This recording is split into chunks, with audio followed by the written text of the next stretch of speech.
메리 크리스마스. 메리 크리스마스. 루돌프가 있네.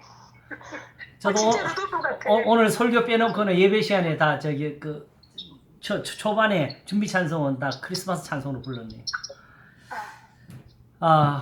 우리 한번 기도하겠습니다. 하나님 아버지 감사합니다.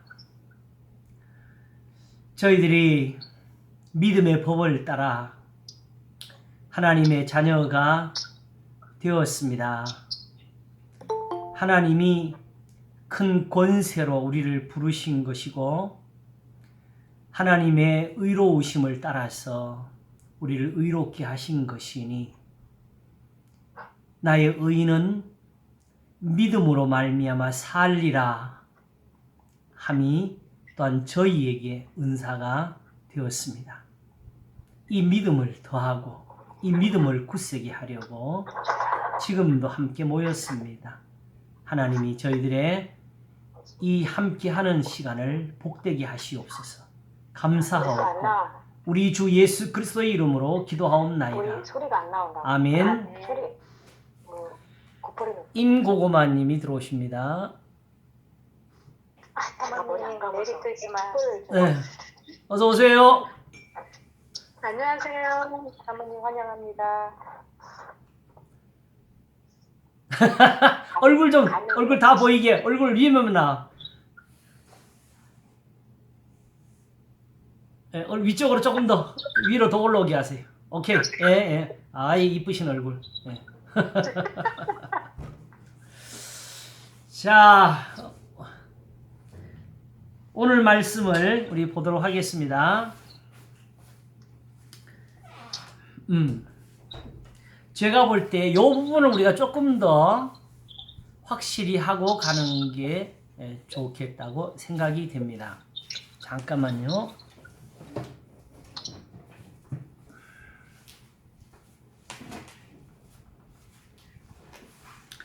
그게 뭐냐 하게 되면은 바로 로마서 7장 8절과 11절에 나오는 거. 8절에는 그러나 죄가 기회를 타서 계명으로 말미암아 내 속에서 각양 탐심을 이루었다고 했고 11절에서는 죄가 기회를 타서 계명으로 말미암아 나를 속이고 그것으로 나를 죽였는지라 하는 이 부분에서 죄가 기회를 탄다 하는 이 말씀 우리가 좀 더 한번 짚고 넘어가겠습니다.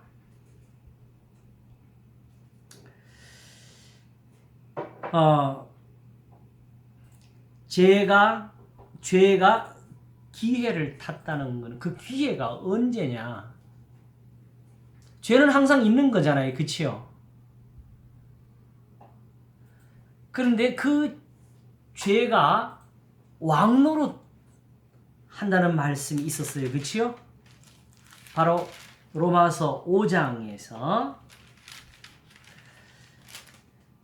21절을 보게 되면 이는 죄가 사망 안에서 왕노릇 한 것 같이 은혜도 또한 의로 말미암아 왕노릇하여 우리 주 예수 그리스도로 말미암아 영생에 이르게 하려 함이니라 하신 말씀에 있었습니다. 죄가 왕노릇을 한다. 그것은 바로 사망이 쏘는 것은 죄요. 죄의 권능은 율법이라는 그 말씀과 같은데, 자, 왕노릇 하려면 뭐가 있어야지요? 권세가 있어야죠. 그치요? 그러니까 죄가 죄 되기 위해서 바로 율법이 존재해야 되는 겁니다.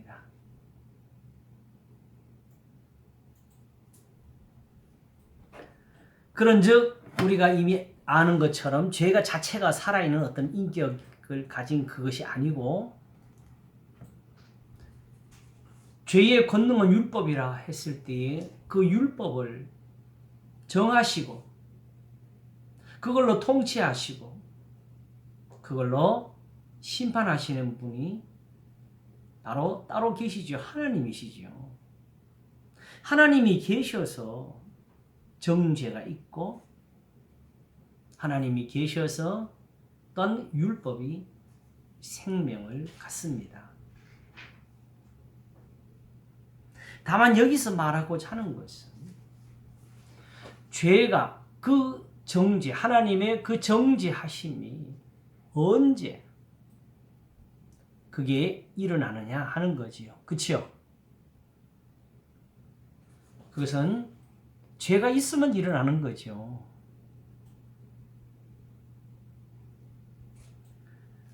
그런데 우리가 지난 시간에 바로 6장에 있는 말씀에서 아주 좋은 힌트를 얻었습니다. 무릇 그리스도 예수와 합하여 세례를 받은 우리는 그의 죽으심과 합하여 세례 받은 줄을 알지 못하느뇨 했습니다. 이것은 바로 최윤자 사모님 들어오십니다. 어서 오세요. 로마서 7장 8절과 11절을 다시 살피고 있습니다. 자, 이렇게 있죠. 우리가 알거니와 우리 옛사람이 예수와 함께 십자가에 못 박힌 것은 죄의 몸이 멸하여 다시는 우리가 죄에게 종 노릇하지 아니하려 함이라 하는 말씀을 우리가 함께 보았습니다. 쉽게 말하면은 옛사람은 분명히 죄를 가지고 있고 죄를 행하고 있고 그러므로 정죄 아래 있고 거기서는 죄가 왕노릇을 합니다. 기회를 가지고.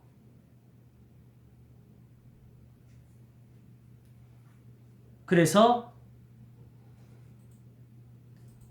바로 사망이 왕노릇하는 기회를 사실은 가지게 하는 거지요. 그런데 이제 그 옛사람이 사라져버렸어. 그런즉 누구든지 그리스도 안에 있으면 새로운 피조물이라.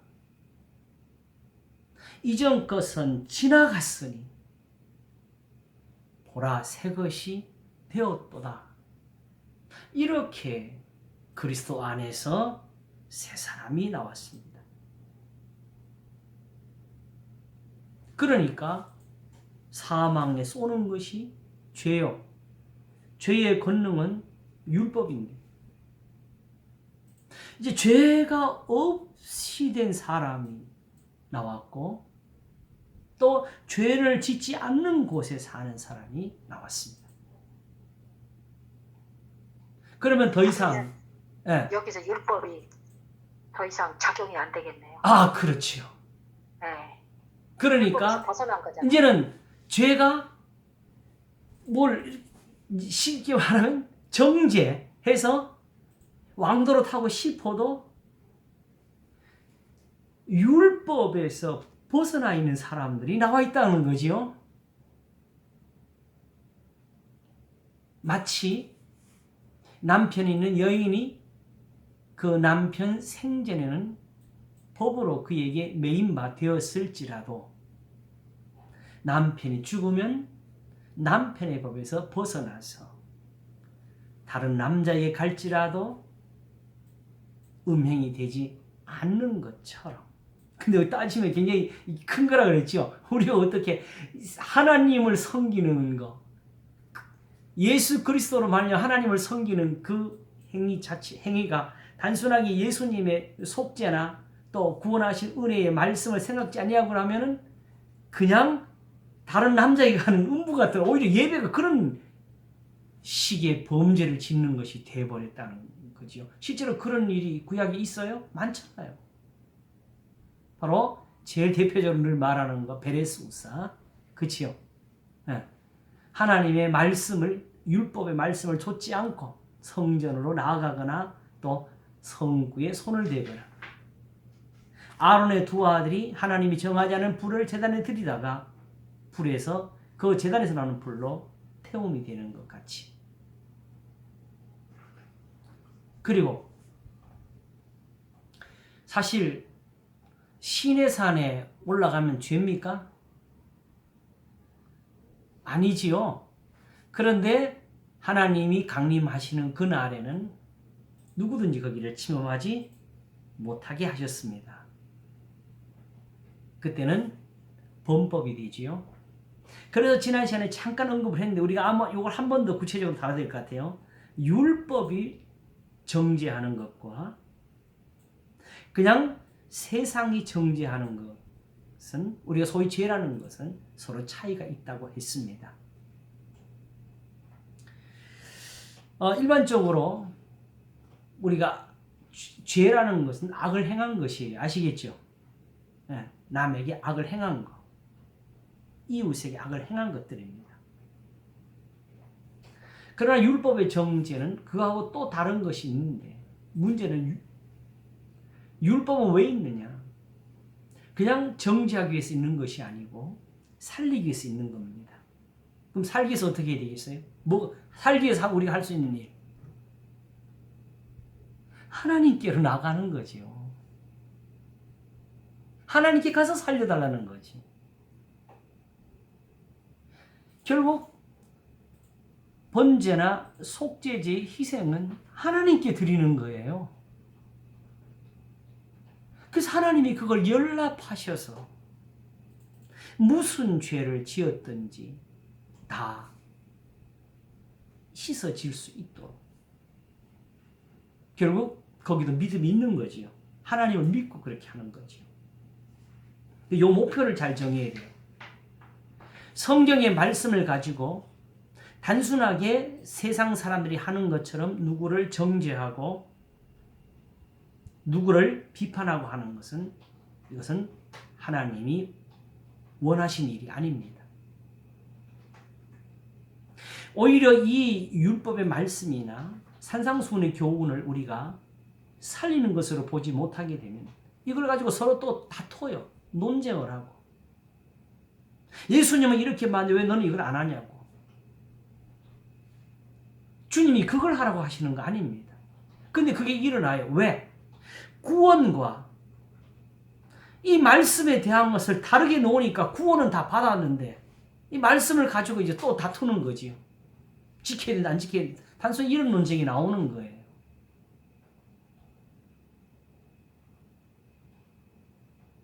나도 너를 죄 있다 하지 아니하노라 하시면서 가서 다시는 죄를 범치 말라고 하시는 것이 예수님이시잖아요. 그렇죠? 이게 본래 율법이라고. 살게 하려고 주신 거예요. 그러므로 율법은 단순한 가르침이 아닙니다. 세상을 정죄하고 비판하는 말씀이 아닙니다. 악인을 악하다고 해서 그 사람을 그냥 버리는 것이 율법이 아닙니다. 그 사람을 부끄럽게 하고 사람들 앞에 손가락질 받게 하려고 한 것이 아닙니다. 율법을 가지고 예수님의 말씀을 가지고 누구에게 분을 내라고 가르치시는 거 아닙니다. 다만 하나님은 죄를 깨닫기를 원하셨고 그 죄를 가지고 하나님께 와서 사함 받기를 원하신 겁니다. 그리고 바로 율법은 그 죄를 씻도록 하나님께 나아가는 길이 되어지는 겁니다. 아시겠죠? 그런데 이제 이 율법 하나만 질문할게요. 예. 베레스 울사나 음. 그다음에 아론의 두 아들이 음. 그 다른 불을 음. 해서 범죄를 했잖아요. 예. 근데 지금 이제 신약의 백성에게 음. 거기에 버금가는 일들이 있나요? 아, 어디 보신 적이 없습니까? 우리 바로 고린도 교회 같은 그 상황이지요. 고린도. 고린도 네. 교회를 가지고 네. 나는 사도 바울에게다, 나는 아볼로에게다, 게바에게, 나는 그리스도에게 하면서 세례를 가지고 나누어지는 그걸 꾸짖으면서 누구든지 하나님의 성전을 더럽히면 하나님이 그 사람을 멸하시리라고 하셨지요. 네. 이제 그러니까 신약에 와서는 그 세례 문제를 가지고 논쟁을 한다거나. 그리고 단순히 그다음에 그것이 인사 가지고. 그것이 그리고 그것이 바로 결국 뭐냐면 자 거기서도 우리 보십시오. 그러면 하나님의 제단에서 네. 죄를 짓는 거 하고 네. 하나님의 계명을 범하는 거 하고 어느 게 더 크지요?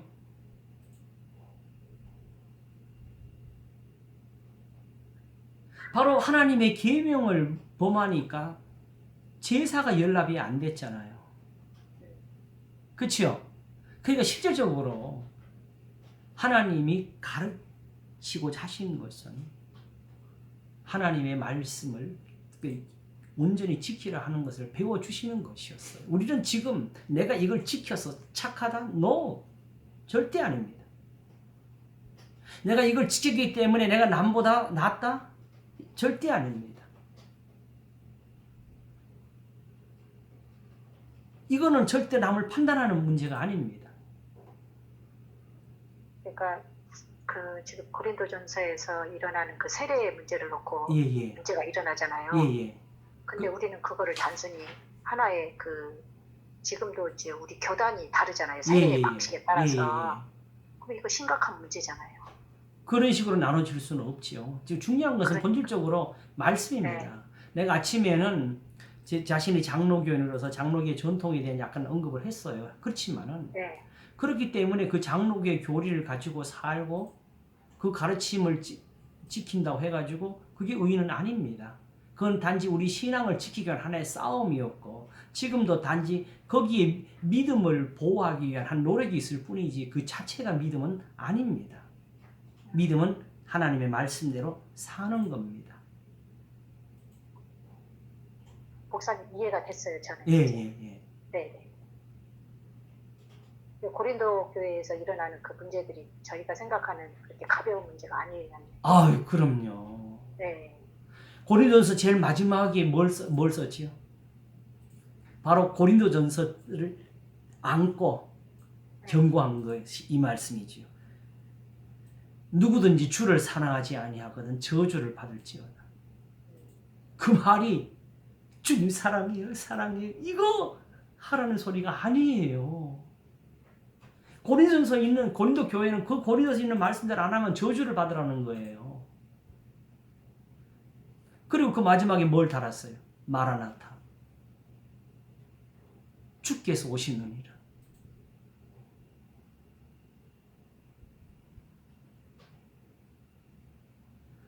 사실 교리가 오늘 아침에 다시 하면서 보니까 참 이거 이건 꼭 한번 다르긴 다뤄야 될 생각을 꼭 했는데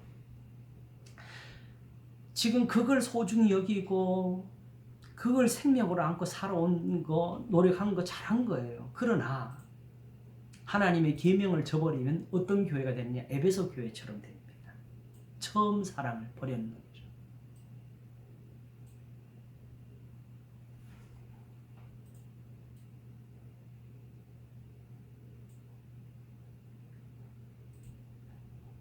다만 거기에 있는 진짜 숨은 노력의 뜻은 우리가 찾아서 한번 확인하는 게 필요합니다. 이 시대에도. 이상 그게 무너지면 이미 그거는 기독교가 무너진 거나 마찬가지예요, 사실은.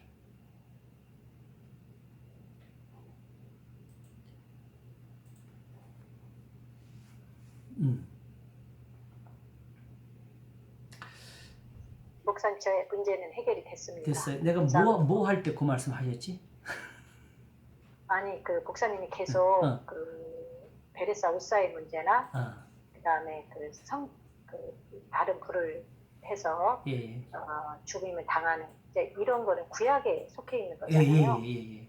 예, 근데 우리 신약의 백성들에게 이런 그 문제가 예. 어떻게 연결되는지 제가 궁금해요. 그거는 진짜는 히브리서가 잘 밝혀줬어요. 바로 네. 12장 끝에 보게 되면은 네. 바로 12장에서 이 말씀했잖아요. 모든 사람으로 더불어 화평함과 거룩함을 조처라고 했지요. 이것이 없이는 아무도 주를 보지 못하리라고 했어요.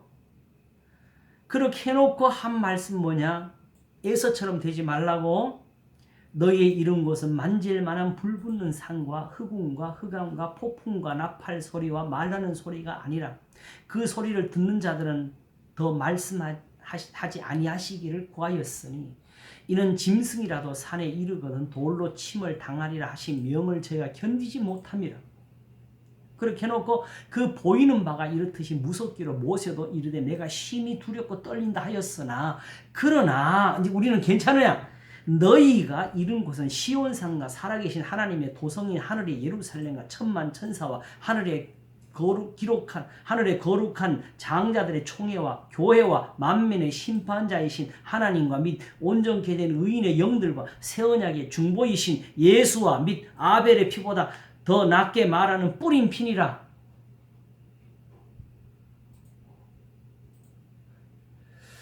시내산이 정말 그 귀하고 감사했던 것은요. 지금 실제로 더 거룩한 곳에 와 있으면서도 아무것도 우리가 못 느끼고 살잖아요. 그런데 시내산은 그 두려움을 배워줬어요. 있는 거는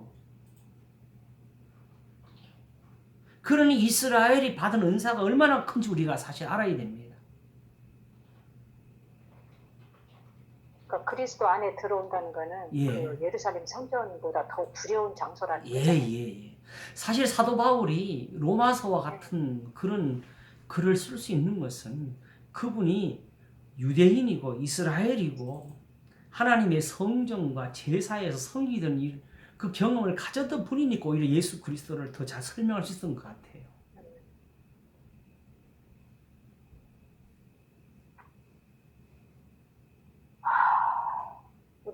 저희에게 부족한 게 그런 거인 것 같아요. 그렇지요. 네.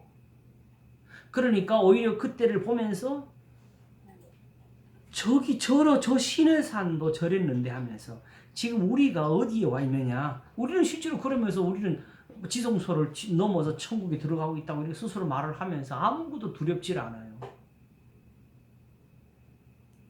너희는 상가 말하신 자를 거역하지 말라. 땅에서 경고하신 자를 거역한 저희가 피하지 못하였거든. 하물며 하늘로조차 경고하신 자를 배반하는 우리일까 보냐. 그때에는 그 소리가 땅을 진동하였거니와 이제는 약속하여 가라사대 내가 또 한 번 땅만 아니라 하늘도 진동하리라 하셨느니라. 이 한 번이라 하시면 진동치 아니하는 것을 영종케 하기 위해 진동할 것들 곧 만든 것들의 변동될 것을 나타내심이니라. 그럼 어떻게 해야 돼? 그러므로 우리가 진동치 못할 나라를 받았은즉 은혜를 받자. 이제 그럼 뭐예요? 괜찮다 우리는 할렐루야 이러는 거예요? 아니에요. 이로 말미암아 경건함과 두려움으로 하나님을 기쁘시게 섬길지니 우리 하나님은 소멸하는 뿌리시면이라. 이게 신약의 성도들이 하는 말이에요. 지금 교회에게 하시는 말씀이라고. 그러면 결국 어떻게 은혜를 받으라고? 또 주의 이거 하라고? No. 형제 사랑하기를 계속하고 13장이 나가는 거죠. 손님 대접하기를 잊지 말라. 이로써 부시 중에 천사들을 대접하는 이들이 있었느니라. 자기도 함께 갇힌 것 같이 갇힌 자를 생각하고 자기도 몸을 가졌은지 학대받는 자를 생각하라. 이 은혜를 받자. 이게 말하는 겁니다. 근데 이거는 그냥 그리스도인들의 어떤 마땅한 할 일 정도로 생각해가지고 사실은 하려고 하지만 다 못 지킨다 이런 식으로 해서는 안 되는 거지요. 여기 두려움을 가져야 되는 거지요. 그래서 결국 이 말씀이 어디로 갔느냐? 예수 그리스도는 어제나 오늘의 영원토록 동일하시니라 갖고 오직 선을 행함과 서로 나눠주기를 잊지 말라. 이 같은 제사는 하나님이 기뻐하시느니라로 이어지게 된 겁니다. 고린도전서는 누구든지 이 명령대로 하지 않는 자들은 저주를 받을지어다를 말한 거예요. 거기에 방언에 관한 것이든 예언에 관한 것이든지 거기 있는 대로 다시 살펴야 됩니다. 성경에 은사를 받으라고 가르치는 성경이 어디 있어요? 고린도서 12장은 이미 나타나 있는 고린도 교회 은사들을 보면서 문제는 이것보다 더 나은 게 있다를 가르치기 위해 쓴 거예요. 그들이 오히려 이 은사들을 가지고 지금 잘못되어 가지고 있다. 너희들은 지금 신령하지 못하고 육에 속해 있다고 그걸 배워주면서 방언을 하든지 예언을 하든지 사랑이었으면 아무것도 아니라고 배워주기 위함이었지요.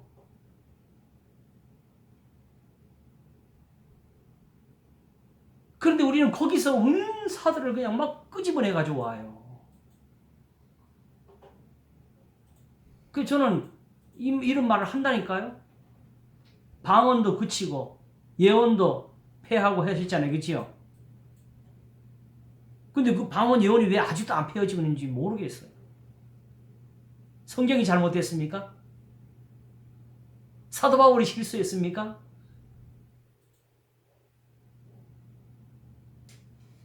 그러면 하나님 것이 아니라는 말이네요.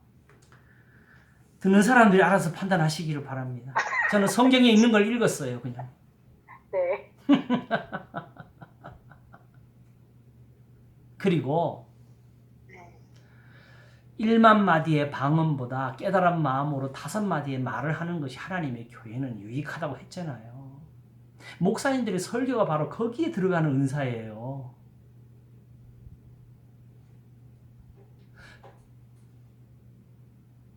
이런 식으로 성경을 일일이 다 풀어하지 못했을지라도 거기 기록된 말씀들에 있는 그 좋은 것으로부터 나온 깨달음의 몇 마디가 오히려 방언보다 낫다고 가르치는 겁니다.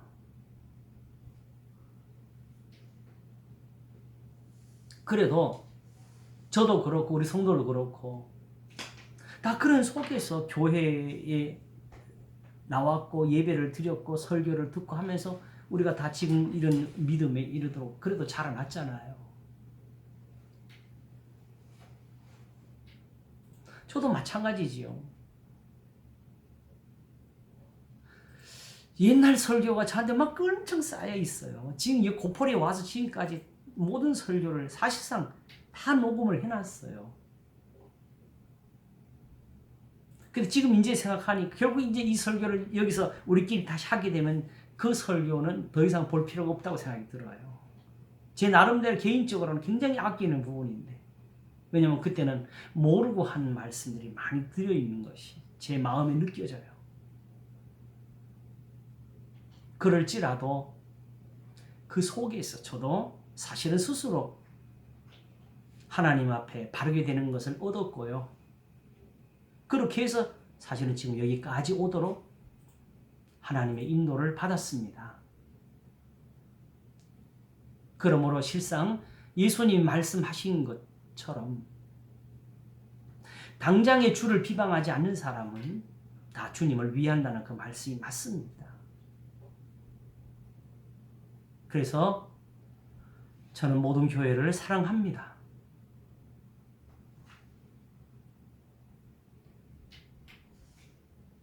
거짓말을 안 하면 제가 별것도 아닌 것이 이런 마음을 가져도 되는가 싶어서 감히 말을 하기가 두렵지만 개인적으로는 교회를 사랑합니다.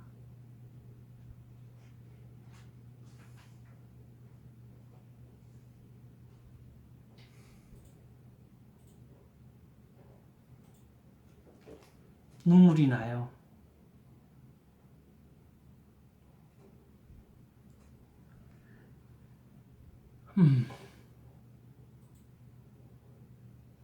자,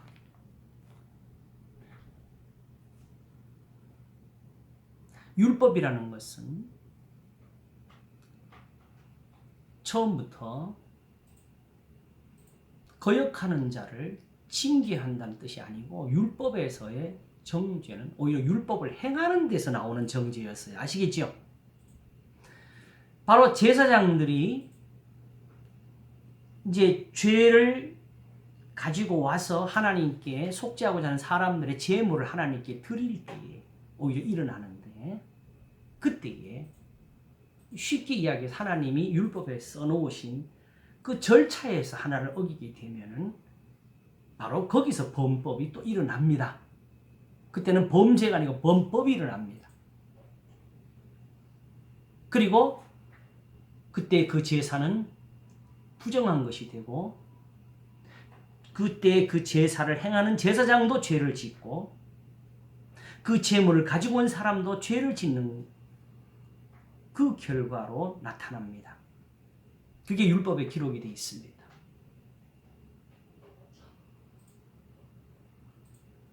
그러니까 사람을 살게 하는 법에서 잘못되면은 그 사람을 다르게 살릴 길이 없지요. 그렇죠? 그래서 이 표현을 사도행전에서 베드로 선생님이 베드로 사도 쓰기를 다른 이름으로서는 구원을 얻을 수가 없나니, 이게 예수라는 그 글자를 말하는 게 아니에요. 예수님의 가르침을 말하는 거고 바로 구약의 성경을 가리키는 겁니다. 그러니까 지금 예수님이 새로운 분이 아니었다. 우리 다른 이름으로는 구원을 얻을 수 만한 이름을 세상에 주신 적이 없다. 하나님이 세상에서 하나님이 은혜로 내어 주신 법이 뭐가 있어요? 율법 외에 뭐가 있어요? 그치요? 지금까지 이스라엘이 안고 있는 거, 예수님을 정죄하는 데까지 쓴 거 율법밖에 뭐가 있어요? 모세의 글이잖아요.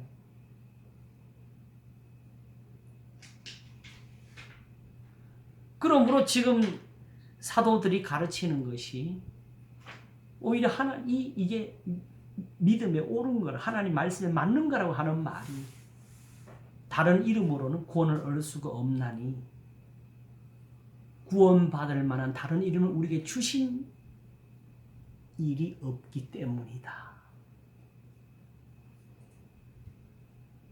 예수님 가르치신 거,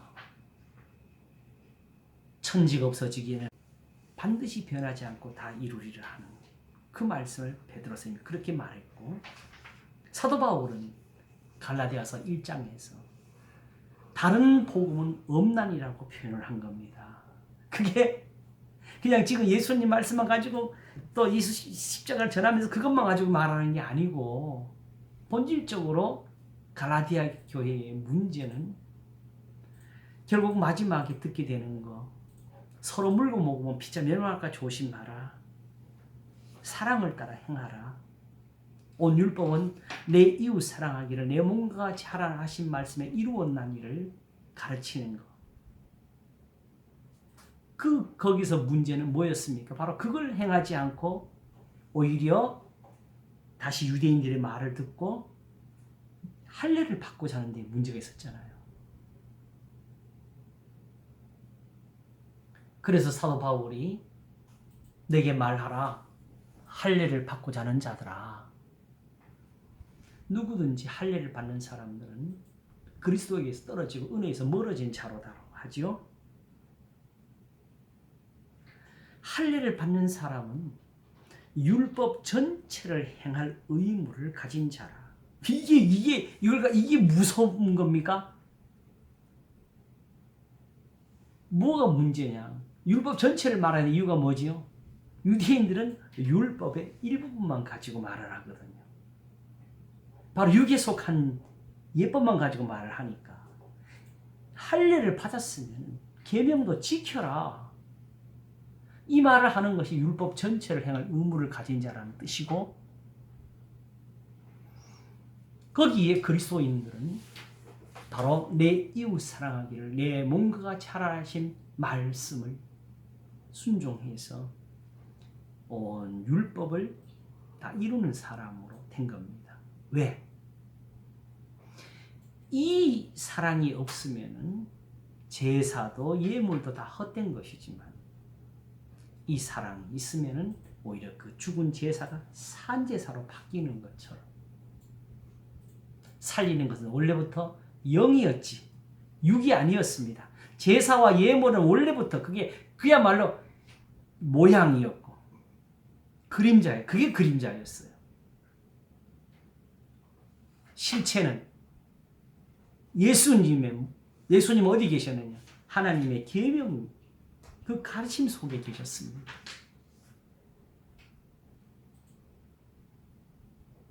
그래서 믿음은 들음에서 나며 들음은 그리스도의 말씀으로 말미암았느니라. 바로 구약의 성경을 두고 한 말이지요. 로마서가 시작할 때 뭐라 그랬어요? 예수 그리스도의 종 바울은 사도로 부르심을 받아 하나님의 복음을 위하여 택정함을 입었으니 이 복음은 하나님이 선지자들로 말미암아 그의 아들에 관하여 성경에 미리 약속하신 것이라면서 시작했잖아요. 그렇죠? 그러면 그리스도의 말씀이 다 어디 있어야 돼요? 바로 선지자들의 그 구약 성경에 다 있어야 되는 거지. 그리고 로마서 3장에서 바로 이제는 율법 외에 하나님의 한 의가 나타났으니 하면서 뭐라고 했어요? 율법과 선지자들에게 증거를 받은 것이니라. 바로 이제 우리가 성경을 해석할 때 중요한 것이 뭐냐? 제가 전에 한번 그 본을 드렸지요. 첫째는 문법적으로 정확해야 된다. 나와 너를 따져야 되고 을르를 따져야 되고 얻는 이가 을르리 따져져야 되고 그리고 그러나가 구별이 돼야 되고 그리고 역사적으로 나는 누구고 너는 누구고 거기서 구별이 돼서 들어야 되고 다 나한테 적용하면 안 된다 그랬죠. 그리고 제일 중요한 거 이렇게 하게 되면 거의 바른 해석이 나와요. 제 경험으로. 다만 이렇게 해석한 그 내용이 다른 성경과 맞아야 됩니다. 다른 성경이 이걸 보면서 맞다고. 계시록에서 해석한 것이 창세기 가서 맞아야지 창세기를 이렇게 끼 맞춰서는 안 됩니다.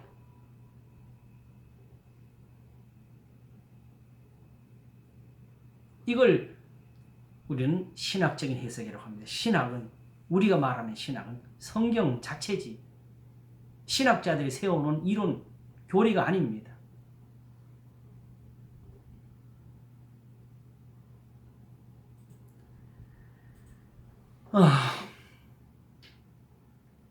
그래서 저에게 신학을 배워줬던 그 교수님이 가르친 것이 저는 굉장히 그게 옳게 됐다고 생각해요. 신학이라는 것은 우리만 하는 것이 아니고 무신론자도 신이 없다는 사람도 그게 자기 신학이라고. 그럼 현재 우리는 이 믿음을 위해서 어떻게 신학을 해야 되느냐? 근거를 가져야 됩니다. 하나님이 안 보인다고 상상으로 그럴 수는 없지 않느냐. 결국 뭡니까? 첫째, 객관적인 근거가 있어야 됩니다. 우선 믿음이 그냥 주관으로 돼서는 안 된다. 객관적인 것은 성경밖에 없다. 2000년 전에 땅속에 묻혀져 있던 고고학적 어떤 그 자료들을 발굴해서 그걸 신학적인 토대로 삼을 수는 없다. 그것은 또한 다른 해석에 불과할 뿐이다. 그래서 저는 성경 해석할 때 그 신학자들이 행한 것, 어떤 그런 자료들에 대한 근거를 갖지를 않습니다. 오직 성경이 침묵하면 침묵하는 거고 성경이 말씀한 것은 말씀하는 거고 모르는 것은 몰라야 정상이지.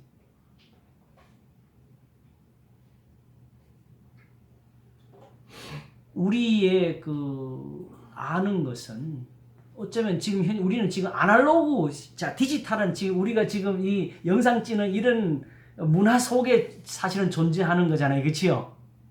근데 제 개인적으로 생각을 해보니까 왜 이런 디지털 문화가 우리한테 이런 유익을 줄까? 실제로 우리는 디지털 문화를 가지면서 이걸로 아날로그를 대신해 쓰는 거예요. 진짜 무인 자동차가 지금 나오고 있잖아요. 그치요? 그럼 거기 가장 문제는 뭐냐 하게 되면 데이터의 오류. 언젠가 나올 수 있는 그 문제에 대해서 고민하는 거죠. 그러니까 함부로 지금 막 못 쓰고 있는 거죠. 사람은 만일 그런 경우에 응급 대처라는 게 이게 자동으로 할 수 있는 게 또 사람이에요. 이런 점에서 분명히 우리는 디지털보다는 아날로그에 가깝습니다. 많은 실제적으로 지금 우리가 mp3라는 파일을 듣고 있잖아요. 그치요? 그 파일이 뭐냐? 원래는 웨이브 파일이라 해가지고 실제로 이제 파형이 있는 이런 그 그래프가 그려지는 그런 음질을 가지고 쓰려니까 너무 용량이 커요. 그래서 이제 찾아낸 게 사람의 귀의 한계를 가진 거예요. 요거는 사람의 귀에 안 들리는 부분이다. 들려줘도 안 들리는 부분. 요거는 잘라도 사실 듣는 사람들은 실제 소리와 차이가 없이 들릴 거다. 해서 우리가 사실은 거기에 쏘가서 듣고 있는 게 mp3 파일입니다. 원래 동글동글한 게 위로 탁 잘려져 있어요. 아래 위로. 그래서 어떤 그 학자들의 이제 그 연구로 보게 되면은 원래 그 클래식 음악을 들려주게 되면은 식물이 잘 자라고 소가 젖이 잘 나오는데 그걸 mp3로 들려주니까 그 효과가 없더라고 그랬어요. 그러니까 우리 귀에는 분별이 안 가는 그 부분도 실질적으로 파장으로 오는 영향이 있다는 거죠. 우리는 그걸 못 느끼는 것 뿐이고. 그와 같이 따지게 되면 우리가 가진 그 능력 때문에 본질적으로 우리는 이 세상을 아날로그의 세상을 아날로그로 다 해독하지를 못하고 우리 자신이 디지털 정도의 해독 능력만 가지고 사는 것이 아닌가 생각이 들어요. 그 디지털은 궁극적으로 뭐가 문제겠냐? 계속 끌어당기고 확대하고 처음에는 HD만 해도 굉장한 것이었는데 그게 FA Full HD 이제는 UHD 뭐 이래가지고 막 나오잖아요, 그죠? 그래서 화면 선전하는 계속 끌어당겨도 또 다시 화면이 깨끗하게 보이는 거. 근데 그것도 끝까지 당기게 되면 결국 거기 다 점들로 보이게 됩니다. 그러면 실질적으로 이어진 게 하나도 없잖아요. 그러다 보게 되면 바로 우리끼리 뭐가 나오느냐 하게 되면은 어떤 신학적인 부분이나 성경을 합리적으로 푸는 데서 부딪힘이 오게 됩니다. 뭔가 우리가 다 이해하지 못한 끊어짐이 있는 거지요. 그게 사실상 엄밀히 보게 되면 현실적으로 교리 부분은 우리한테 디지털 정도의 지식을 줬다고 봐야 돼요. 예를 들어서 삼위일체 말하지만은 그 삼위일체의 세계를 다 들여다본 사람 있습니까? 창세전의 선택을 우리가 들었지만은 창세전에 하나님 어떻게 하셨는지 본 사람이 없지요? 속죄를 믿지만은 실질적으로 죄가 어떻게 씻어지는지 구체적으로 그 내용이나 결과를 설명할 사람은 없지요?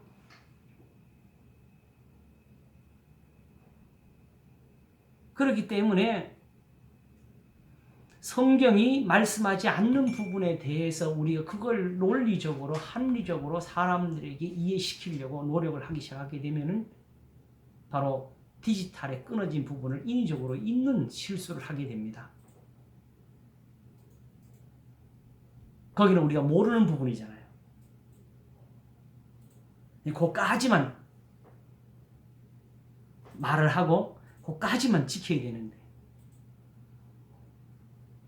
그래서 제가 요즘 자주 말씀드리는 것 중에 하나, 이제 와서 율법의 선생이 되려고 하지 말라는 거, 이제 와서 따로 내가 어떤 성경의 전문가가 되지 말라는 거, 바로 율법의 선생들이 예수님을 십자가에 못 박았어요. 예수님 말을 알아들을 수가 없어서. 이제는 율법이나 선지자는 다 예수님에게 있습니다. 예수님의 가르침, 이 답이 바로 율법과 선지자의 모든 가르침입니다. 산상시기만은 산상수훈을 떠나가지고 예수님 없습니다. 이 산상수훈에서 벗어난 율법 없습니다. 산상수훈에서 벗어난 선지자 없습니다.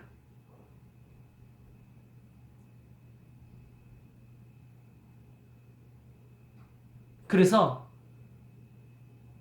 이제 이렇게 우리가 따지는 이유는 워낙 이런 것들을 벗어나서 있는 것이 현실이기 때문에 그걸 지금 짚는 거지. 실제로 믿음은 단순합니다. 예수님 믿으면 됩니다.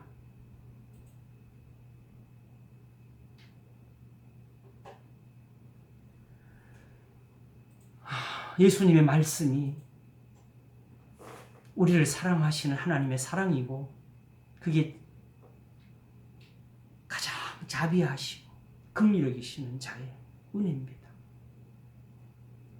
그것도 다시 한번 제가 설명해야 될 생각이 드는데 그 말을 하게 된 이유는 바로 야고보서와 같은 그 가르침을 주면서 바로 그 앞에서는 뭐라 그랬어요? 삭슬 주지 않은 걸 나무랬잖아요. 그치요? 근데 그걸 금하시고 심지어 어떤 사람이 먹을 것이 없어가지고 자기 덮고 잘 이불 같은 겉옷을 가지고 맡기고 빌려갔으면 해지기 전에 그걸 돌려주라고 하셨어요. 나는 자비한 자라고 하시면서. 그러면 그 명령을 받는 사람은 하나님이 덜 사랑하는 겁니까? 우리도 누구나 지금 불쌍한 사람이나 혹은 욕과 같이 하나님의 사랑을 많이 받는 사람이나 어느 자리에 있어도 하나님을 아는 사람들은 누구든지 하나님을 사랑하고 욥이 그런 은혜 속에서도 역시 두려워하면서 내가 저 사람들을 알아주지 않으면 하나님이 나를 알아주지 않을 것이라는 그 두려움으로 섬겼던 것처럼 누구든지 하나님을 알면 하나님의 자비로우신 것을 사랑합니다. 그러므로 야고보서가 말씀한 것은 하나님의 계명을 두고 우리는 자비 그러면 당장에 선물 덩어리 하나 품속에 딱 떨어지는 것에서 모두 생각하잖아요. 지금 다 고난을 받고 있고 시험을 받고 있고 환난을 겪고 있는 성도들에게 야고보서가 그 교훈을 줄 때에 하나님이 가장 자비하신 분이다. 이 말을 믿으라고 가르치는 거예요. 이게 하나님이 우리를 건지는 사랑이라고.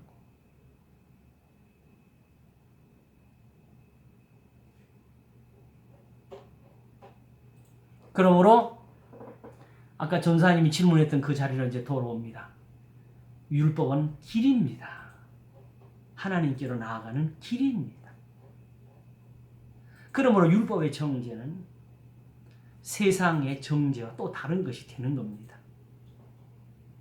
그냥 죄를 짓는 그것을 정죄하는 것과 이제 그 죄를 안고서 하나님께로 나아가는 길에서 얻는 정죄, 범죄는 또 다른 거, 범법과 그 정죄는 다른 겁니다. 그래서 율법에서는 세상에서 볼 수 없는 그런 정죄가 존재했던 겁니다. 아간의 죄도 그러했고요.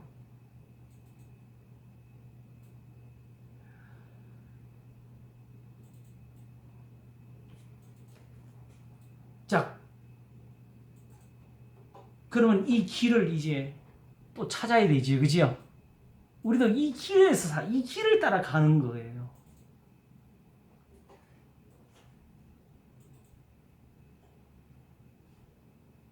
그 길이 어디에 있죠? 그래서 예수님이 말씀하신 거예요. 내가 곧 길이요, 진리요, 생명이니. 이 말이 다 구약을 표현하는 거예요. 지금 이스라엘 유대인들을 두고 예수님 제자들이 바로 유대인들이고 예수님이 지금 가르친 사람들이 이스라엘이에요. 나는 이스라엘 땅에 잃어버린 양 외에는 보내심 받지 않았느니라. 이게 다른 사람은 믿지 마라 이 소리 한 거 아니에요. 지금 예수님이 현재 해야 될 일을 말씀한 거지요. 제자들한테도 뭐라 그랬어요? 12제자 보내시면서 사마리아 고을에도 가지 말고 이방인의 길로도 가지 그 고을에도 가지 말고 차라리 이스라엘 집에 잃어버린 양에게로 가라고 가르치셨잖아요. 첫째는 유대인입니다. 예수님을 십자가에 못 박는 사람을 하나님이 아직 안 버리셨어요.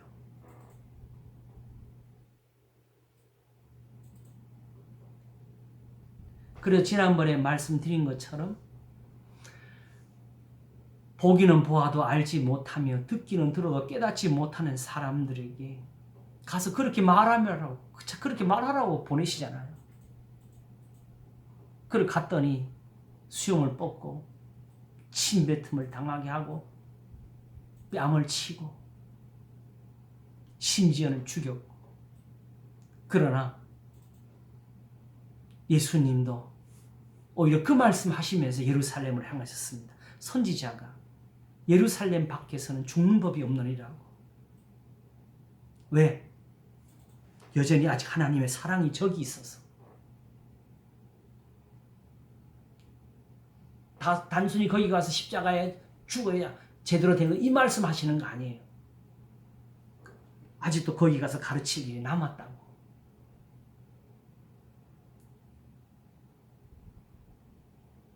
하나님의 이 자비와 이 사랑이 아니면 지금 교회가 지금까지 왔겠어요? 단지 우리의 열심이 있어가지고 하나님이 우리를 사랑하시는 거 아닙니다.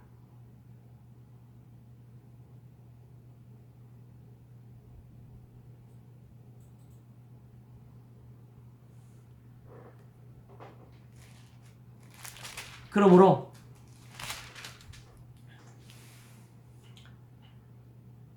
우리가 다시는 죄에게 종로로 하지 않도록 우리를 죄에서 벗어나게 하는 그것이 바로 생명의 율법, 율법의 생명입니다. 아시겠죠? 네.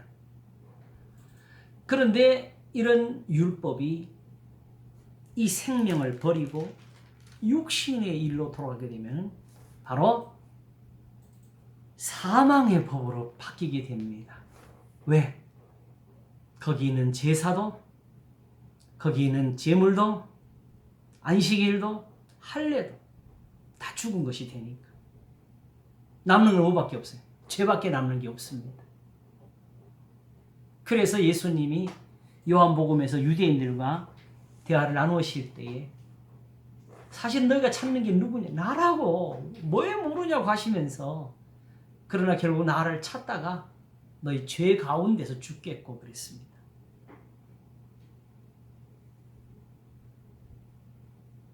지금 예수님 말씀 안 듣는다고 괘씸하다고 하는 거 아니에요. 저희 죄 가운데서 죽는 자의 죽는 것을 내가 기뻐하지 아니하노라 하신 그 말씀처럼 그들을 살리려고 지금 오셔서 이 고난을 받으시고 핍박을 받으시고 결국은 십자가에 달려 죽기까지 하시는데, 그들이 이 예수님께로 돌아오지 못하면은 결국 뭐가 남겠어요? 자기 죄 중에서 죽게 되는 거지요. 죄에서 건지시는 거예요. 바로 저들이 그토록 하나님께로 나아가고 싶어 했던 거, 사도 바울이 율법의 의로는 흠이 없는 자로라 하면서 살기를 원했던 것이 바로 그게 길이었고 그들이 찾는 것이었는데, 그게 바로 제사와 예물과 안식일에 있었던 것이 아니고 예수님에게 있었습니다. 예수님을 순종하는 것, 예수님의 말씀을 듣는 것.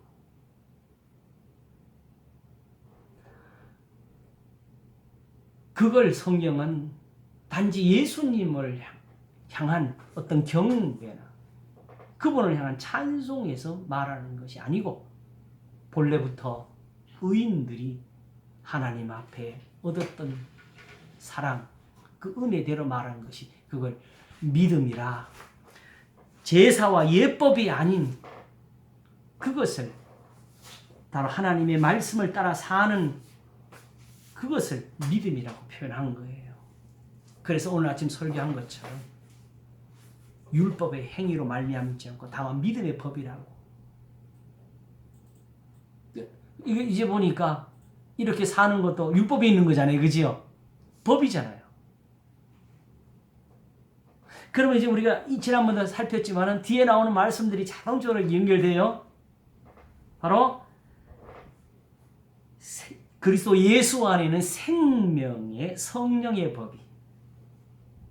그럼 이걸 뭘 가리키는 거예요? 하나님의 계명을 가리키는 거죠. 죄와 사망의 법에서 너를 해방하였습니다. 바로 뭐죠? 육체의 예법.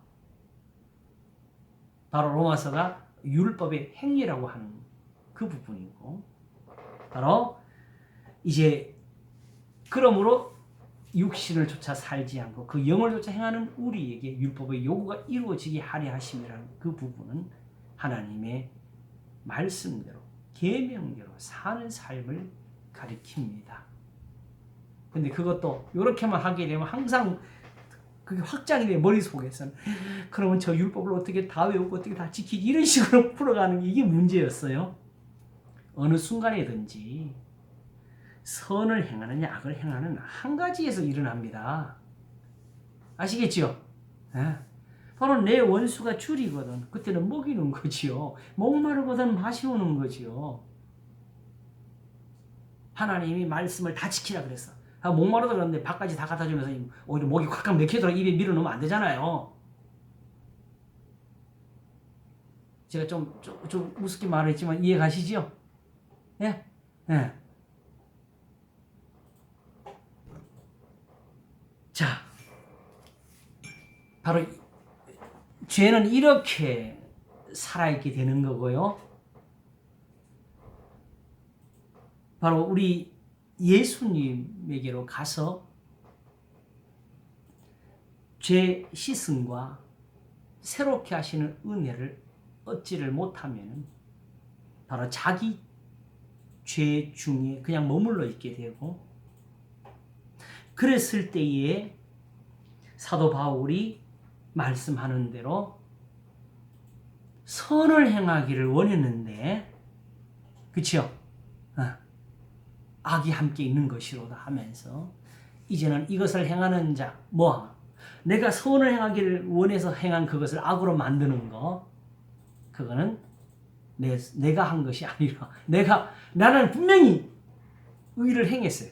자, 지난번 말씀했죠? 제사가 악한 것이냐? 죄냐? 아니라 그랬죠? 할례받는 게 죄냐? 아니라 그랬죠? 근데 그 의로운 것을 죄로 만들고 악으로 만드는 것은 내 속에 거하는 죄라고.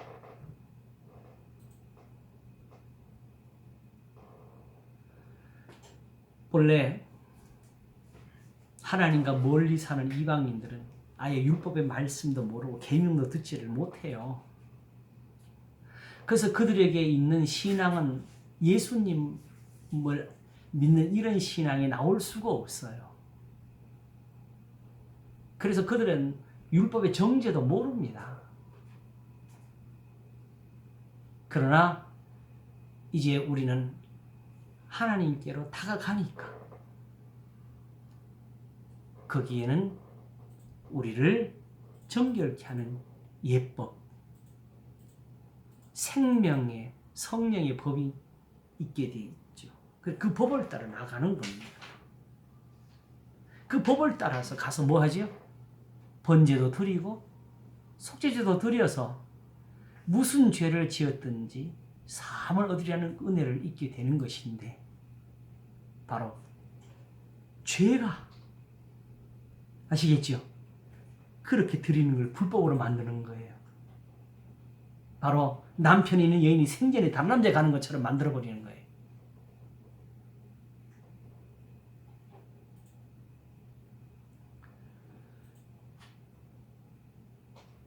그래서 계명이 와서 죄를 다 살려버리죠. 죽어있던 죄. 너 이렇게 해서 하나님께 못 간다.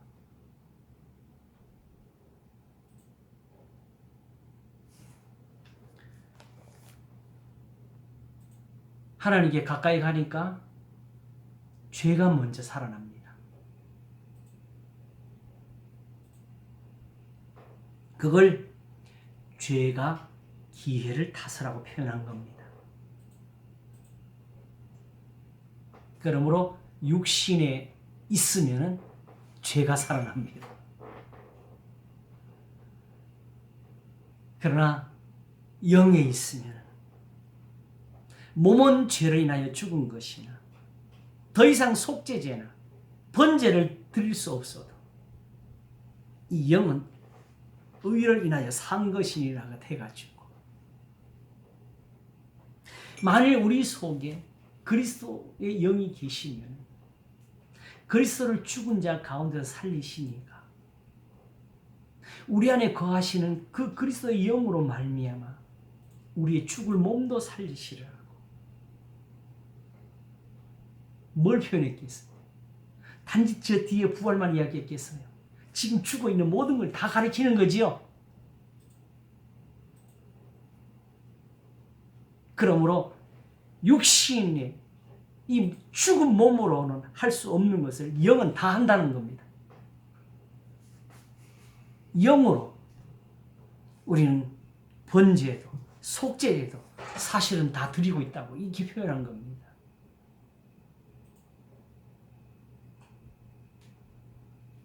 죽은 제사가 예수님 때문에 살아 있습니다. 황소와 염소가 없어도 번제가 있고요. 속죄제가 있습니다.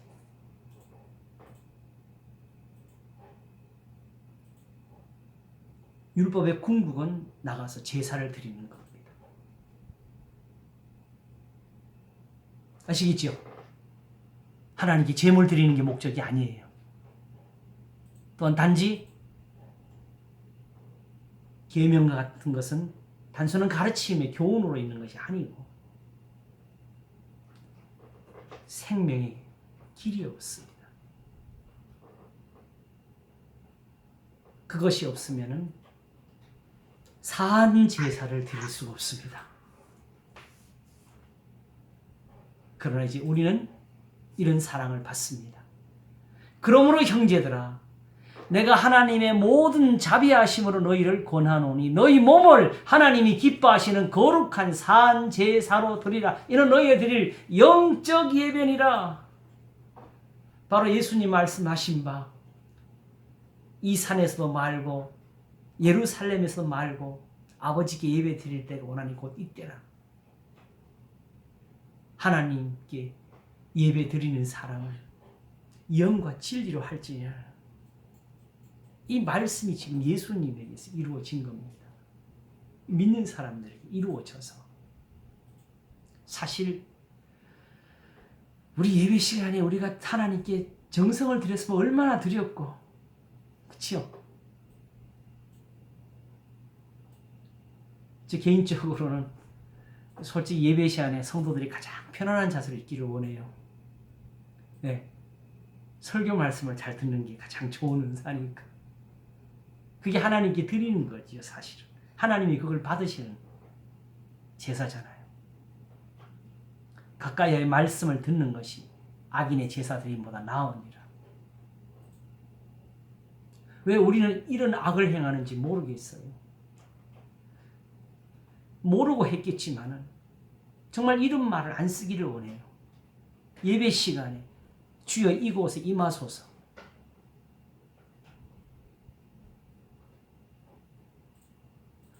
근데 그 말이 굉장히 좋은 것 같지만 굉장히 위험할 수도 있는 거예요. 실제로 그렇다 하게 돼요. 안 오실 수도 있는 거잖아요. 그 말 했다 꼭 오십니까? 그 보장은 없잖아요.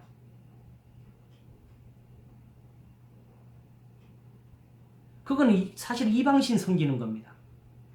이방신들은 그렇게 해요. 신을 불러요. 그러나 지금 우리는 우리가 이렇게 성경 공부하고 예배 이 성경 말씀하는 말씀에 집중하는 것도 예배잖아요. 아, 이게 예배지요. 진짜 어떤 면에서 사실 우리가 이제 그 정해진 예배 시간보다 이 시간에 진짜 우리가 예배를 잘 드리고 있는 거예요. 어떻게 맞아요. 이런 예배를 어떻게 맞아요. 돼? 아니 설교를 이런 식으로 해가지고 예배 시간을 쉽게 말해서 지루해서 사람들이 어떻게 다 견디겠어요? 이런 성경 공부가 있어진다는 자체가 저도 놀랍네요. 솔직히 말해서.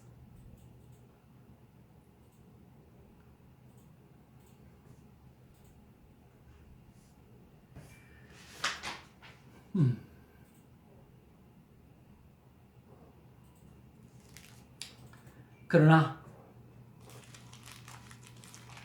이제 우리는 이런 몸이 되었습니다. 그런즉 우리가 무슨 말 하리요? 은혜를 더하게 하려고 죄에 거하겠느냐?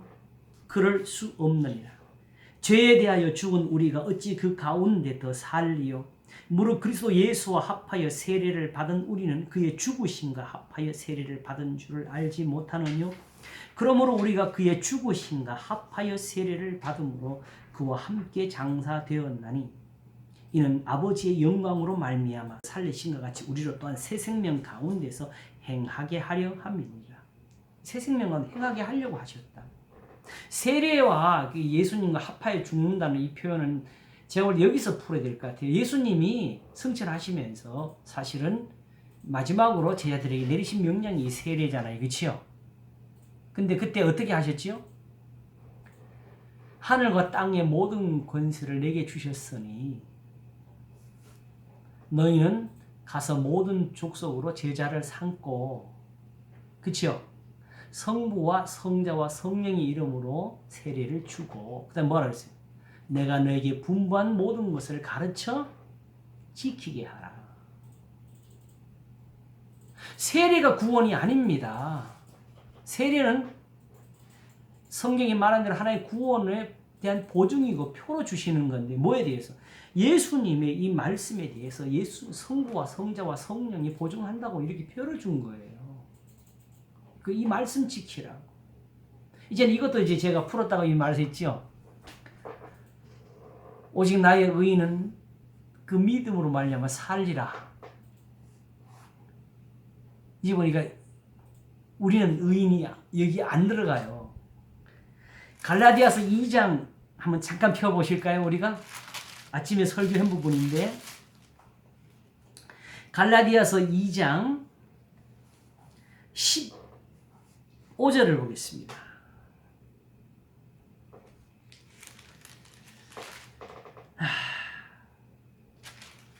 이 사도 베드로가 이방인과 식사를 하다가 유대인들이 오는 걸 보고 자리에 일어나는 거 피하는 걸 보고 사도 바울이 꾸짖었다는 말씀을 하면서 이 말을 쓴 거예요. 베드로에게는 앞에 14절에 이 말을 했지요. 게바에게 이르되 내가 유대인으로서 이방을 줬고 유대인답게 살지 아니하면서 어찌하여 억지로 이방인을 유대인답게 살게 하려니 하였노라 하면서 우리는 본래 유대인이요 이방 죄인이 아니로되 그랬습니다.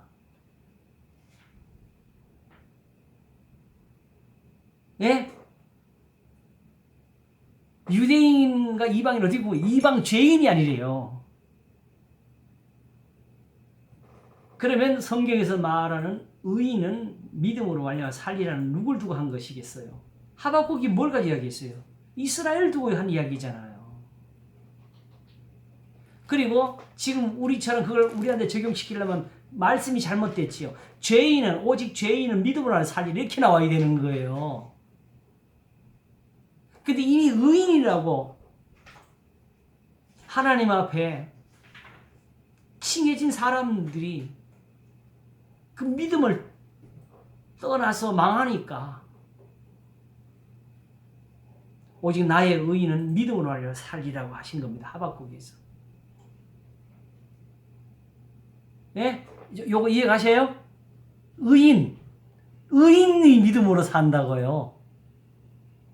바로 이스라엘 유대인들이 살 길은 제사가 아니라 믿음이라고 가르치는 거예요.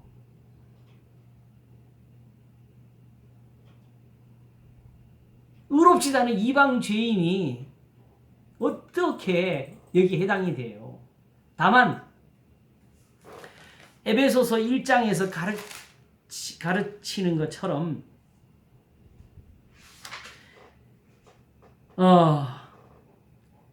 1장 보게 되면은 9절에 특별히 그 뜻의 8절부터 이는 그가 모든 지혜와 총명으로 우리에게 넘치게 하사 그 뜻의 비밀을 우리에게 알리셨으니 곧 그 기쁘심을 따라 그리스도 안에서 때가 찬 경륜을 위하여 예정하신 것이니 하늘에 있는 것이나 땅에 있는 것이 다 그리스도 안에서 통일되게 하려 하시니 요 표를 쓴 이유는 이방인과 유대인들을 하나로 하시겠다는 요 의도를 담은 겁니다. 그리고 11절에 모든 일을 그 마음의 원대로 역사하시는 자의 뜻을 따라 우리가 유대인이죠. 이스라엘 예정을 입어 그 안에서 기업이 되었으니 이는 그리스도 안에서 전부터 바라던 우리라 그랬어요. 그래서 여기에 지금 우리가 풀어진 겁니다. 그리스도 안에서 전부터 바라던 우리. 우리는 여기 안 들어가 있었죠. 이것을 2장 11절부터 보면 그러므로 생각하라 너희는 그때에 너희가 우리와 달라요. 그때에 육체로 이방인이요 손으로 육체에 행한 할례당이나 칭하는 자들에게 부할례당이나 칭함을 받는 자들이라. 그때에 너희는 그리스도 밖에 있었고 근데 우리는 전부터 그리스도 안에서 바라고 있었고 이스라엘 나라 밖의 사람이라 약속의 언약들에 대하여 외인이요 세상에서 소망이 없고 하나님도 없는 자이더니 그래서 이런 양이 누구일까라는 설교를 할 때 우리는 이런 양이 아니었다고 제가 설교를 했잖아요. 이런 양은 이스라엘이고 우리는 주인 없는 양.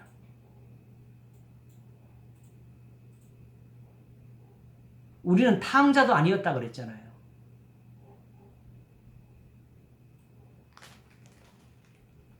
자, 그런데 바로 이 예정을 입은 이 사람들이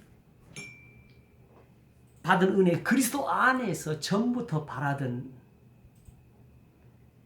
이 사람들에게 주셨던 은혜, 바로 그 안에서, 그리스도 안에서 너희도가 되면 13절에 그 안에서 너희도 이게 똑같다 이거예요. 결국 오히려 이스라엘이 이렇게 돼야 되고 유대인이 이렇게 돼야 되는 것을 너희가 예수님 안에서 받았다. 그 안에서 너희도 뭘 받았느냐? 진리의 말씀, 곧 너희의 구원의 복음을 듣고. 진리는 바로 율법이죠. 그걸 성경은 복음이라 그러는 거예요. 이렇게. 그 안에서 너희 또한 믿어 약속의 성령으로 인치심을 받았으니 너희는 이미 이스라엘에 받을 걸 다 받았다고 오히려 보증까지 있다고 성령이 너희에게 임했다고 하면서 이는 바로 뭐예요? 이렇게 하시느냐? 우리의 기업, 이스라엘 유대인들의 기업에 보증이 되사 그 얻으신 것을 구속하시고 그의 영광을 찬미하게 하시니라. 다시 말하면 로마서에서 말씀하는 것처럼 바로 이방인들로 말미암아 유대인들로 일종의 시기 나게 하심으로 저희 중에 얼마를 구원코자 하시는 하나님의 뜻을 이렇게 밝힌 겁니다. 이렇게 우리와 너희는 성경에서 말씀한 데서 구분이 돼야 되고 달라져야 우리가 바르게 성경을 해석할 수가 있는 겁니다. 무작정 적용하시면 안 돼요.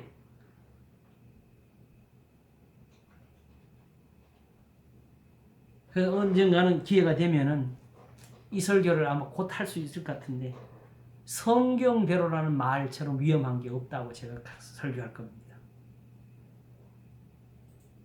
왜냐하게 되면 이단도 성경 가지고 있고 그렇죠? 그리고 특별히 신천지는 성경 공부한다고 사람들을 끌어갔어요.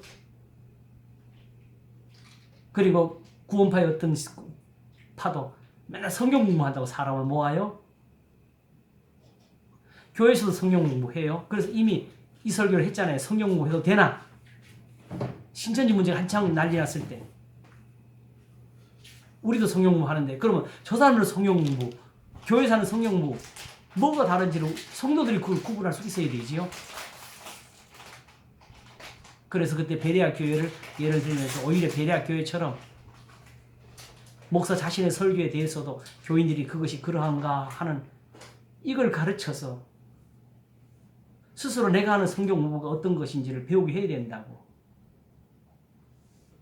그렇지 않으면 어디서든지 또 다른 성경 공부한다고 성경대로 하면서 하는 걸 하면은 거기 또 끌려가지 않겠어요?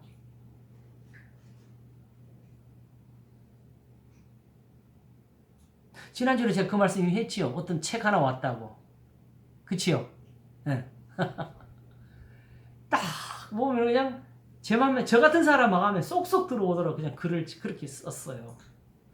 근데 뭔가 한 가지를 제가 하긴 해야 될 거라 생각한 것은 그런 말을 했지 구체적으로 성경을 어떻게 보고 있는지에 대한 구체적인 말이 없었던 것이지요. 근데 그것이 뒤에 가서 이렇게 표현이 나왔어요. 그러므로 성경대로 안식일에 예배를 드리고 싶은 분들은 우리 교회 오시라고.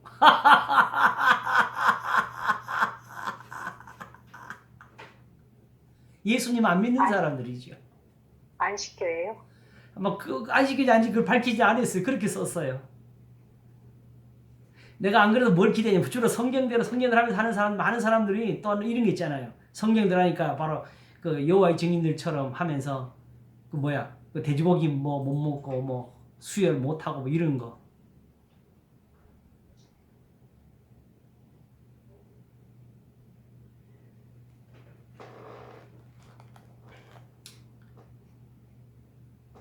그러나 오히려 예. 아까 그러니까 오직 의인은 믿음으로 말미암아 살리라고 했던 그 예. 의인이라는 그 말 속에는 예. 그 사도 바울이 말했던 거 의로는 흠이 없다고 하는 사람들에게 하는 말이잖아요. 아, 그렇죠. 의로는 흠이 없다고 하는 사람들이 그냥 그러니까 그 믿음이 단순히 없죠. 지금은 그 사람들만 가르치는 게 그 사람도 오히려 거기에 들지를 못했고 본질적으로 믿음이라는 것이 어디에 표현되느냐면 바로 구약의 하박국에서 나온 거거든. 그러니까요. 아, 그러니까 그때는 구약에- 아직 바리새파는 없었지요, 솔직히 말해가지고. 아니 그러니까 그 율법의 제사나 예. 그 육체로만 하나님을 섬기고 있었던 근데 사람들. 그때는 정확히 따지면 하박국 시대는 네. 정확히 말하면 바리새파 같은 그런 열심 가진 사람들은 오히려 없었어요. 그때는 다 멸망의 길을 가고 있었지. 아니 네. 그러니까 그렇게 여기고 있는 사람들에게 예, 지금 그 사람들이 향해서 하는 말은 맞아요. 그렇죠. 예, 예. 그러니까 그거를 제가 이제 예, 예. 확인을 하는 예, 그냥 일반적으로 우리가 소위 그 죄인들이 구원받는다는 거기에 적용하라고 나온 것은 아닙니다. 다만 우리가 이제 필요한 것은 저 의인들이라는 소위 의인들이라는 유대인들 이스라엘이 살아야 될 것이 저 믿음이면은 이제 이방인들은 그럼 어떻게 구원을 받아야 되겠어요? 저 사람들이 구원받는 거기에 가서 같은 믿음을 가져야 되겠지요. 바로 믿음도 하나예요. 주도 하나예요. 하나님도 하나이시라는 그 자리에 들어가지 못하면 이방인도 헛되게 주여를 하게 됩니다. 그래서 에베소서 그걸 쓰게 된 거예요. 아시겠지요? 네. 이제 아브라함의 하나님 어디 계시느냐? 예수님입니다. 네. 여호와가 지금 어디 계시느냐? 예수님입니다. 삼위일체로는 우리가 따로 할 것입니다.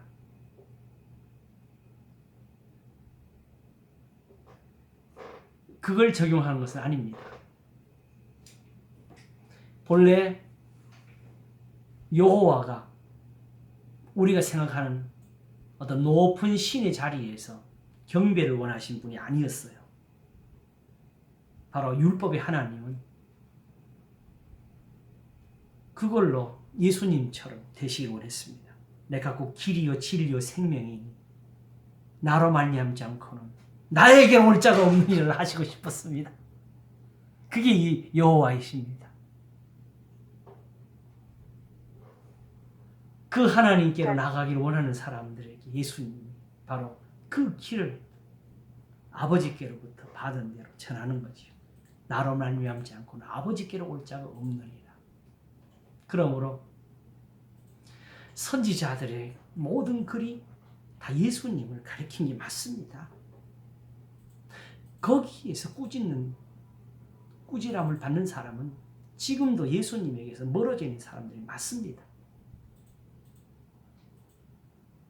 선지자들이 말한 대로 돌이키지 못하는 사람은 예수님을 믿는 것이 아닙니다. 그러니까 결국은 하박국이 그 믿음을 얘기를 했을 때는 결국은 계명을 지켜라라는 말이잖아요. 예. 계명이 얼마나 소중하면 신의 산에서 왜 그걸 말씀했겠어요?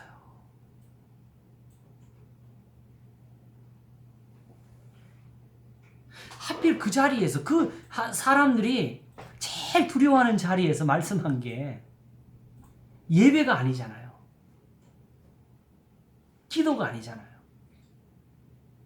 하나님께 예물 드림이 아니잖아요.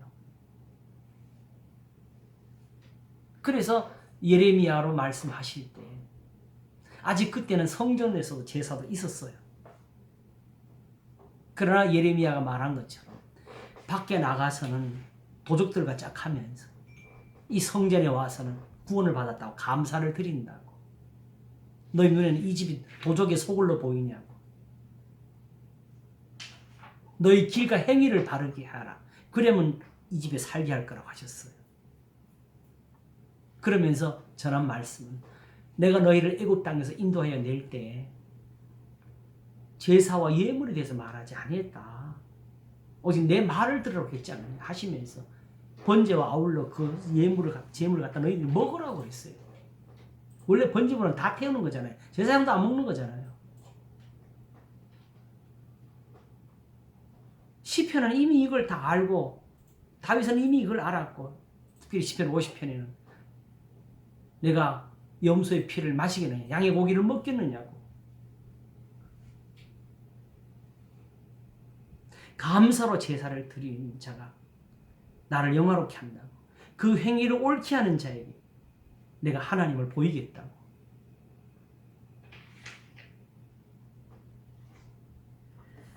하나님을 두려워하는 것이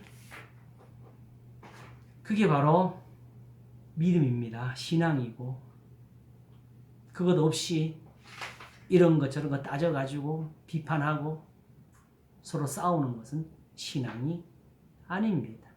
그래서 이제 보니까 사도 바울이 자주 쓰는 그 말씀 가운데 있는 거 하나가 이거지요. 변론하지 말라고. 다툼이 일어난다고. 그래서 사실은 누구를 설득하려고 우리 나름대로 아이디어를 내가지고 설득하게 되면 설득 당하는 것보다는 다툼이 또 일어나는 걸 우리가 많이 보잖아요. 오직 사도 바울이 하는 것은 하나님께 받은 것처럼 순전하게 각 사람의 양심에 대해서 증거하는 거라고. 만일 우리 복음이 가리웠으면 망하는 자들에게 가리운 것이라고.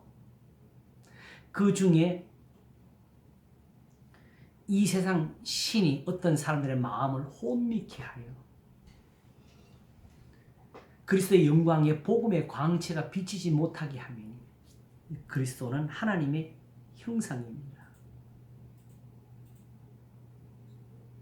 어두운 데서 빛이 비치리라 하시던 하나님께서 그리스도의 얼굴에 있는 하나님의 영광을 아는 그 광채를 우리 마음에 비치셨다고. 사도 바울이 전하는 그 고린도전서 후서를 두고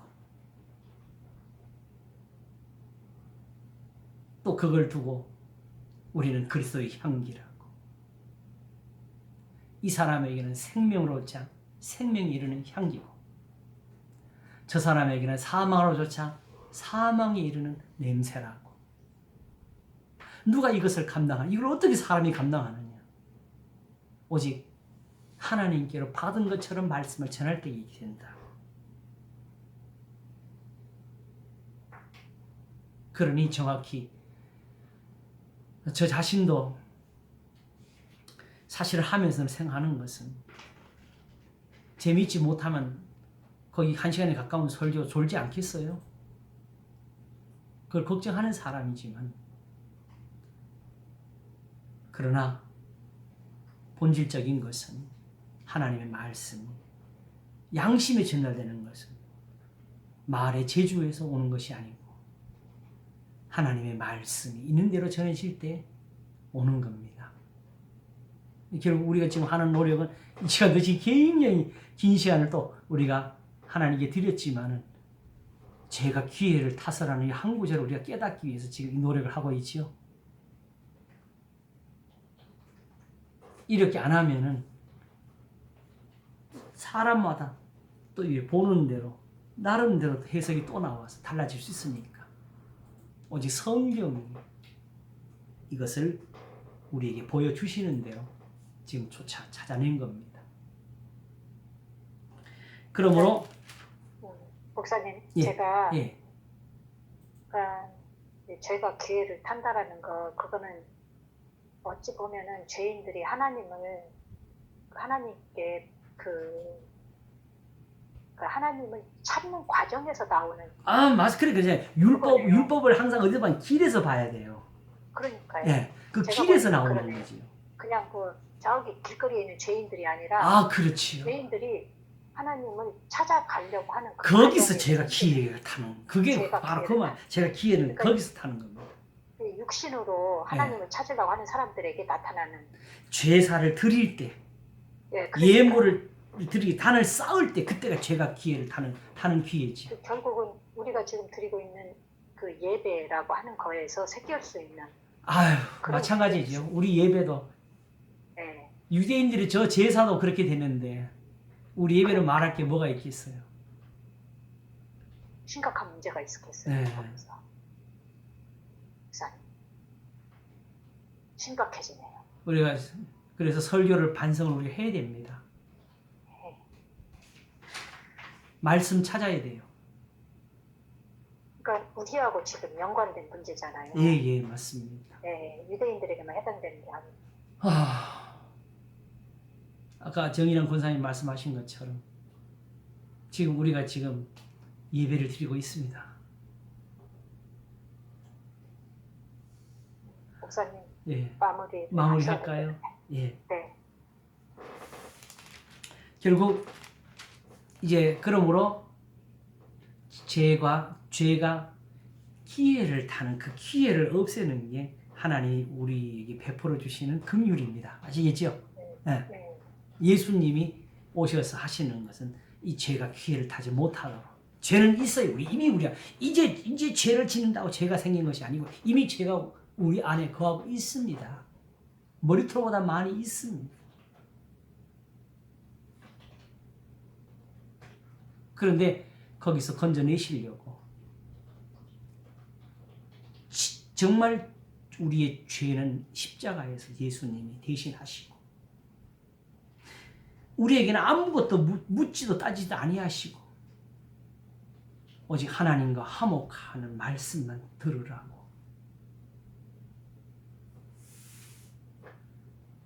사도들이 이제 그 부탁을 받아서 사도 바울의 말씀대로 하게 되면 그리스도의 남은 고난을 그의 몸된 교회를 위해 내 육체의 체온을 하면서 옥에 갇혀서 골로새서를 또한 적었습니다.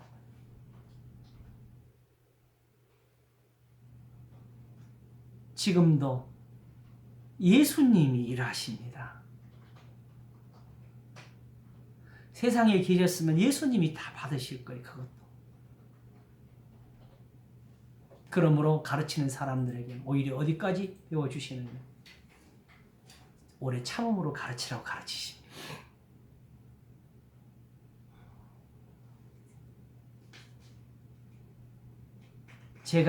저도 그걸 다 감당하기는 모자라는 그릇인데요. 주님의 말씀을 깨달으면 정말 이단이 되어가지고 잘못되지 않은 사람이면 참으면서 기다리면서 가르칠 필요가 있습니다. 오늘 우리가 이렇게 같이 설교를 나누고 이 성경 공부를 하는 것이 하나님의 교회에서 그런 도움이 되기를 바랍니다. 아멘, 목사님. 자, 이제 예수님 안에서 종의 얽매임이 아니고 자녀의 자유를 가지시고 누리시기를 바랍니다. 기도하겠습니다. 하나님 아버지, 감사합니다. 이제는 우리가 얽매였던 것에 대하여 벗어났습니다. 영의 새로운 것으로 섬길지니라. 성경은 섬기고자 하는 사람들에게 말을 합니다. 하나님께 드리고자 하는 사람들에게 가르칩니다.